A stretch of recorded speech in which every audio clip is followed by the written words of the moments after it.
Bonjour à tous amoureux de l'histoire. Nous voici dans une nouvelle vidéo dans laquelle on va parler de l'opération Barbarossa. Aujourd'hui, tout le monde est d'accord pour dire que cette opération devait être l'étape finale du projet d'Adolf Hitler visant la création d'un Reich millénaire. En effet, l'invasion de l'URSS devait aboutir à la création d'un espace vital à l'Est, permettant d'avoir assez de ressources pour garantir la sécurité et le ravitaillement du peuple allemand. Pour y arriver, l'Allemagne nazie n'avait plus qu'à gagner une dernière bataille. Elle devait battre l'URSS, ce pays dirigé par une idéologie opposée au nazisme. Fin juin 1941, tous les éléments semblaient aller vers une rapide victoire allemande. Ses succès sur les autres grandes puissances européennes, une forte impréparation soviétique, une avance éclair de la Wehrmacht, etc.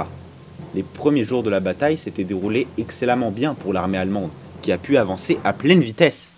Cependant, dès fin septembre, des premiers signes de ralentissement s'étaient fait sentir dans l'avance allemande, pour divers problèmes, notamment la boue. Malgré cela, en novembre et en décembre, l'armée allemande encerclait Leningrad et s'apprêtait à faire de même pour Moscou. La bataille semblait enfin gagnée, mais c'est alors que juste devant Moscou, l'armée rouge réussit à stopper l'avance allemande et à regagner du terrain, repoussant de ce fait la menace pesant jusque-là sur la capitale soviétique. Alors que fin juin 1941, tous les facteurs semblaient proposer une victoire rapide de l'Allemagne, l'opération Barbarossa se conclut finalement sur un échec. Nous sommes donc en droit de nous demander pourquoi l'opération Barbarossa a échoué. Je vous propose de voir ces trois grandes raisons dans cette vidéo. Tout d'abord, on pense souvent que l'URSS était complètement impréparée à la guerre. Alors oui, l'armée rouge manquait d'officiers, et les premiers jours de la bataille se sont déroulés dans un contexte de confusion de la part de l'état-major de l'armée soviétique et d'incrédulité de la part de Staline.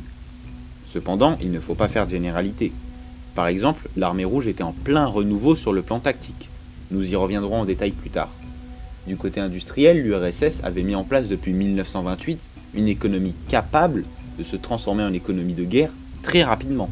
D'une, en cas d'invasion, l'URSS possédait des plans de transfert de son industrie par-delà l'Oural. De deux, et de manière plus globale, on peut voir que c'est l'intégralité de l'industrie soviétique qui a été construite de manière duale. Je m'explique. Par exemple, les tracteurs et les chars soviétiques possèdent exactement le même modèle de chenilles, ce qui fait qu'en temps de guerre, il n'y a pas besoin de changer de mode de fabrication des chenilles, il suffit juste de les poser sur des chars. On peut noter aussi le cas des engrais, qui ont un processus de fabrication similaire aux explosifs. Et c'est pareil pour la plupart des autres produits que fabrique l'industrie soviétique. Cependant, au début de la guerre, l'URSS a vu son matériel détruit alors que ses usines étaient en plein transfert. Cependant, elle a pu bénéficier d'une aide militaire américaine considérable. En effet, Roosevelt, voulant empêcher le nazisme de s'étendre, a fourni l'URSS en chars, avions et munitions durant tout le conflit. Ensuite, l'invasion de l'URSS comme l'a organisé l'armée allemande était imparfaite. La Wehrmacht a notamment connu de gros problèmes logistiques pour plusieurs raisons. Premièrement, le front était immense. L'armée allemande devait couvrir un front de 1300 km de large, elle était éloignée de 2500 km de ses bases initiales et devait organiser ce très long ravitaillement avec des routes en piteux état et des partisans attaquant les convois, perturbant et retardant ainsi grandement le ravitaillement. Deuxièmement, les réserves de pétrole de l'Allemagne étaient beaucoup trop minces pour permettre à la Wehrmacht d'atteindre les objectifs de l'opération, qui se situait à plus de 3500 km des bases initiales. Les réserves de pétrole n'auraient pu tenir que pour quelques mois d'offensive. Malgré cela, Hitler demandera à plusieurs reprises de rediriger le groupe d'armées centre afin de soutenir le groupe d'armées sud, ralentissant ainsi grandement une avancée qui se devait rapide. Finalement, on voit se dessiner la troisième raison, qui est la mauvaise conduite de la guerre par l'état-major allemand et par Hitler. Pour comprendre cette mauvaise gestion, il faut revenir à la planification même de l'opération Barbarossa. Suite à l'éclatante victoire de l'Allemagne nazie sur la France, l'état-major allemand était euphorique. Durant la préparation, Hitler déclarera que l'invasion à venir serait courte et qu'un choc suffira à faire s'effondrer la maison pourrie qu'est l'URSS selon lui. Le Führer charge donc Halder, chef d'état-major, de concevoir le plan d'invasion. Ce dernier propose un plan suivant la doctrine de la bataille décisive. Il vise donc Moscou, la capitale soviétique, pour obliger l'armée rouge à la défendre. Une fois la bataille engagée, Le but est d'écraser l'armée rouge au cours d'une grande bataille. Cependant, il faut savoir que Hitler ne s'intéresse pas du tout à Moscou. En effet, ce qui l'intéresse, ce sont les ressources. Son objectif est donc d'atteindre le puits de pétrole de Bakou au sud, mais aussi Leningrad pour récupérer le minerai de fer de la Baltique au nord. Son plan à lui a donc deux axes principaux, au nord et au sud. Le plan final sera un compromis des deux visions de Halder et de Hitler, très improvisé et aux objectifs concrets très flous. Ce compromis obligera l'armée et la logistique allemande à se découper en trois axes et amènera le groupe d'armées centre à stopper sa course vers Moscou à de nombreuses reprises pour soutenir le groupe d'armées sud. Ensuite, sur la conduite elle-même de la bataille, l'armée allemande mènera de vastes encerclements de l'armée rouge afin de la détruire, notamment celui de Kiev, encerclant près de 650 000 soldats. Le problème est qu'une telle stratégie marchait pour des pays plus petits, avec une population réduite, comme la France. Là, l'armée rouge peut remplacer ces zones très facilement. Les encerclements seront plus une perte de temps qu'autre chose. De l'autre côté, les Russes appliquent la méthode de la guerre en profondeur, en rupture avec celle de la bataille décisive. L'armée ennemie n'est plus considérée comme un point à détruire, mais comme un système logistique qu'il faut perturber.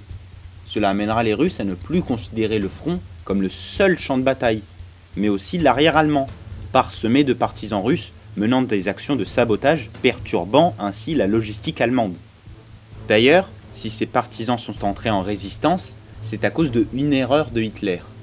En effet, durant la conquête de l'URSS, les peuples occupés verront les Allemands comme des libérateurs du joug stalinien et seront prêts à soutenir les Allemands. Hitler n'aura pas su jouer avec ce fait car il voit cette guerre comme une guerre d'anéantissement avec pour but de massacrer les peuples inférieurs. Rapidement, les peuples occupés seront mécontents, se révolteront et formeront des guérillas obligeant l'armée allemande à laisser de précieuses divisions à l'arrière pour sécuriser les routes. Tous ces facteurs réunis feront que c'est une armée allemande épuisée, mal ravitaillée, éparpillée sur 1300 km et haïe par les populations occupées qui atteint Moscou en décembre 1941. De l'autre côté, les soviétiques se sont remobilisés, bien armés et possèdent maintenant une bonne doctrine pour gagner la guerre sur le long terme. Ce décalage fera que malgré ses succès fulgurants sur 5 mois, la Wehrmacht et l'opération Barbarossa seront mises en échec. En effet, l'éparpillement des objectifs allemands et la mauvaise stratégie adoptée par Hitler et l'état-major allemand mèneront l'Allemagne à être écrasée par l'URSS 4 ans plus tard. Mais on peut alors se demander, est-ce que l'Allemagne aurait pu pallier ces manquements et aurait-elle pu réussir l'invasion de l'URSS? Je vous laisse donner votre avis sur cette question complexe en commentaire. Cette vidéo est maintenant terminée et j'espère que tu l'as aimée. Si c'est le cas, mets un like. N'hésite pas à poser d'autres questions sur la Seconde Guerre mondiale pour que j'y réponde dans les prochaines vidéos. Pour être informé de leur sortie, abonne-toi et active la cloche. Et on se retrouve pour une prochaine vidéo.